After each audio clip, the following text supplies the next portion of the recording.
Chapter 5. I had found an old tattered piece of cloth in one of the rooms. I decided to wrap it around my wounded leg. It stung for a while, but then I got used to it.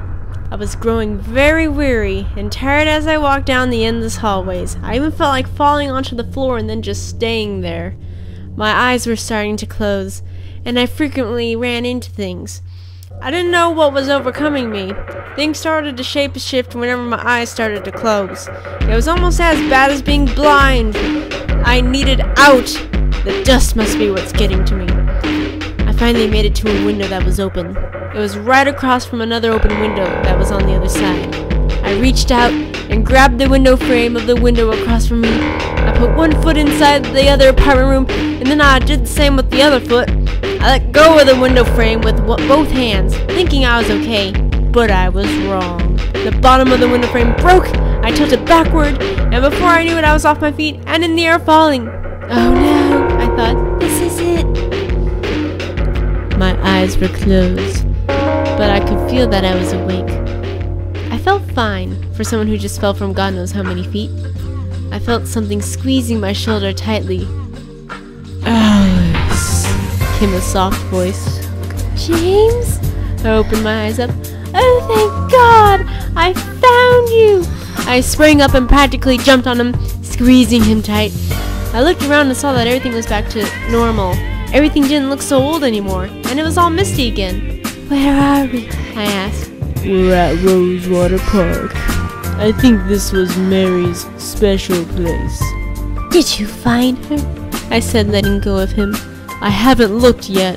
I just found you here. I'm glad you're okay. What happened to you?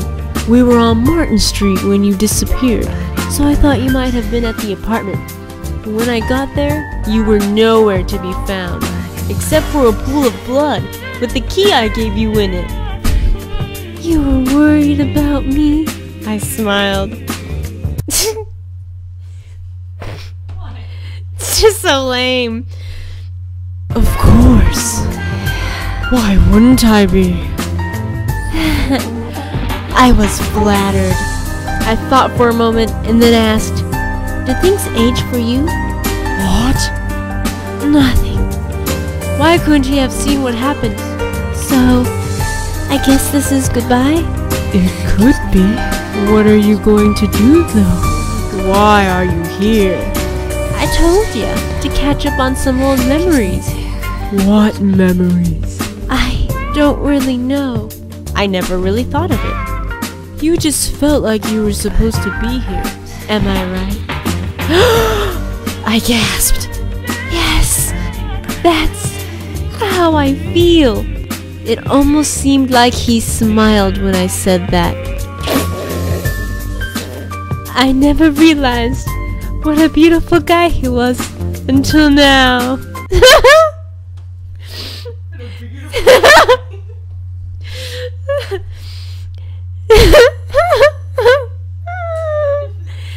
His hair was very nice and smooth looking, and he had the personality to match. James! I grabbed his arm. What if Mary isn't there? Then she may be somewhere else. We stared at each other, which seemed like minutes, until I turned away. I'm going now. If Mary isn't here, I'll meet you back at Jackson. I felt his hand gently squeeze the nape of my neck.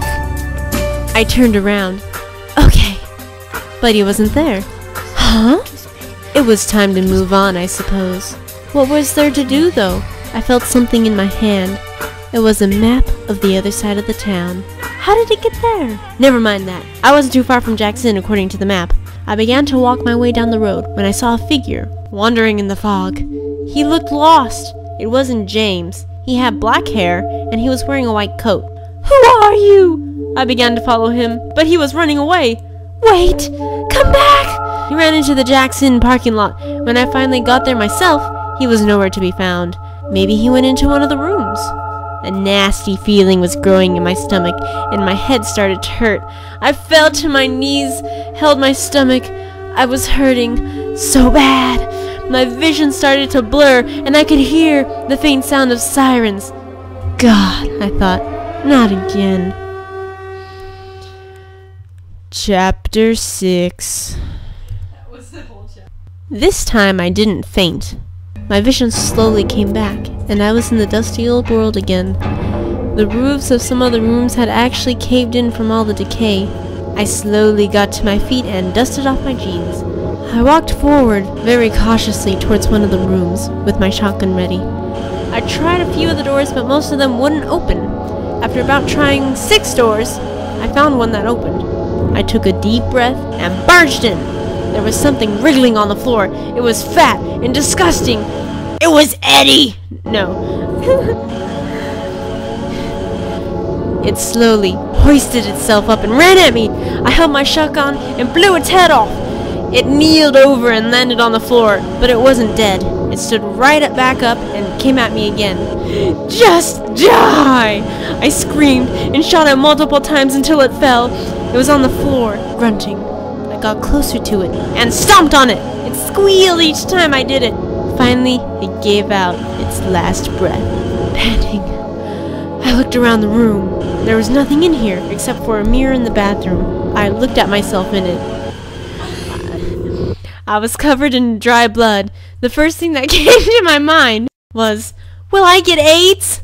Oh, no way! Yes! I get AIDS by being covered in the blood. That's pretty. I picked up some shotgun bullets I found on the bed in the room, and then I went back outside. I saw someone going into one of the inn rooms. It was the same guy I was chasing.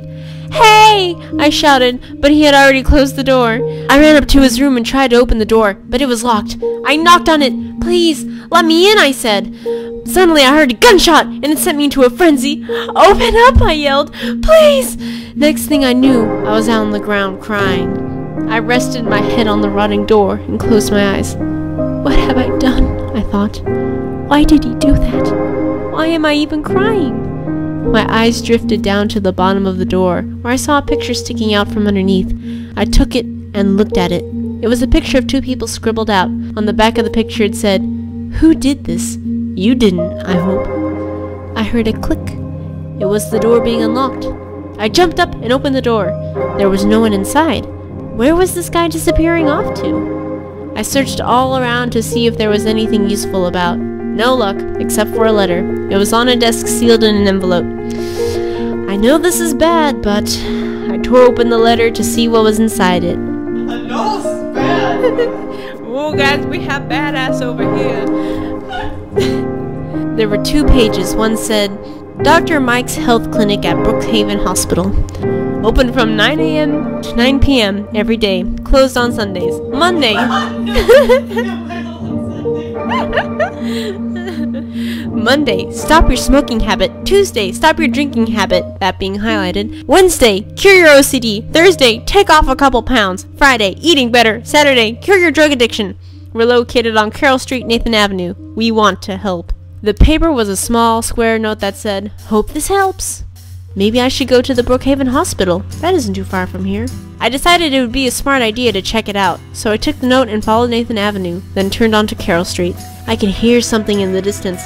It didn't sound very good. Knowing that it probably was a monster, I turned off my flashlight so I'd go unnoticed. Even though it's during the day! Thankfully, it worked, and I safely made it to the hospital. I stood outside for a second just to pull myself together, and then I went in.